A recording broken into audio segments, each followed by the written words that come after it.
आ, ये जो बार बार पेट्रोल बढ़ाना, डीजल बढ़ाना, गैस बढ़ाना, इवन अब फर्टिलाइजर के दाम भी बढ़ेंगे, ये जो चीजें हो रहे हैं, मैं ये पूछना चाहता हूँ मोदी जी को, क्या ये चीज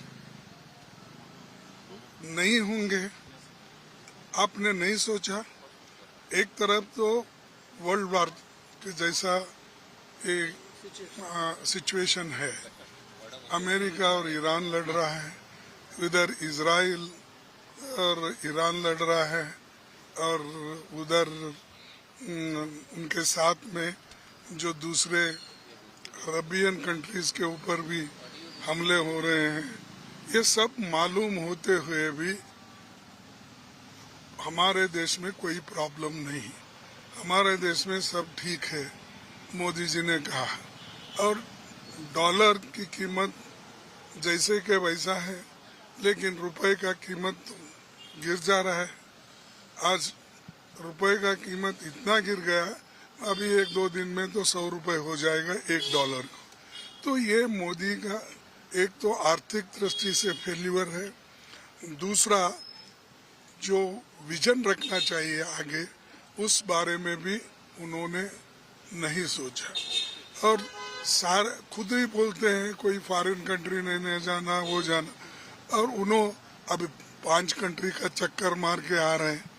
कई के लिए कि जो कुछ सिर्फ वहाँ राज्यों में या उस कंट्री में जो हाईएस्ट उनको ये मिलता है,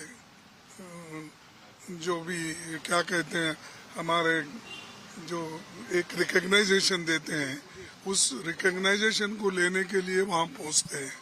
तो अब आप सैकड़ों देशों फिरे हैं, क्या आप सैकड़ों देशों से फिर के वहाँ पर जो आपने उनसे समझौता कर लिया, MOU कर लिया, कितना इन्वेस्टमेंट आया, कहाँ आया, किस किस जगह आपने डाला, ये बताइए।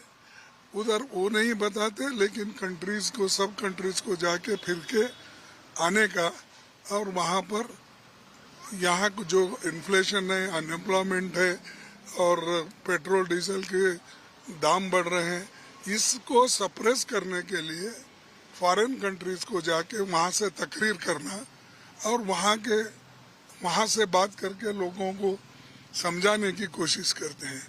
तो ये अच्छा नहीं है। मोदी जी रियलाइज करना चाहिए, ये मेरी कमियां हैं, मेरा फेल्यूर है, इसीलिए इसको सभी लोगों को साथ लेके ऐसे समस्याओं को हम हल कर सकते हैं।